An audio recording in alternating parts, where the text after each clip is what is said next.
танып, 15 жыл мерзімге бас бостандығын айыруға жазасын тағайындауыңызды,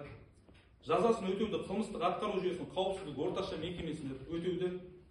Қылмыстық кодексінің 62 бабы 3 бөлігі 2 тармағына сәйкес Жанболаттың күзетпен ұсталған уақыты 2025 жылғы 22 маусымнан заңды күшіне енгенге дейін қылмыстық атқару жүйесінің орташа қауіпсіз мекемелерінде бас бостандығынан айыру түріндегі жазаның өтеудің бір күн үшін 1,5 күн есебімен жаза мерзіміне есепке жатқызуды,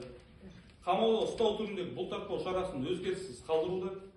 сотталушыдан қылмыстық кодексінің 98 бабының негізінде жәбірленушілерге өтемақы қорына 30 айлық есептік көрсеткіш, яғни 117.960 теңге өндіруді,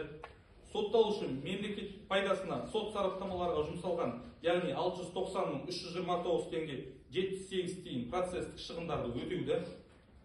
жәбірленуші тараптың іс бойынша берген материалдық және моральдық зиянды өтеу туралы талап арызын қанағаттандыруды және іс бойынша айған заттардың тағдырын қылмыстық процесстік кодексінің 118 бабына сәйкес шешуді сұраймын. Рахмет.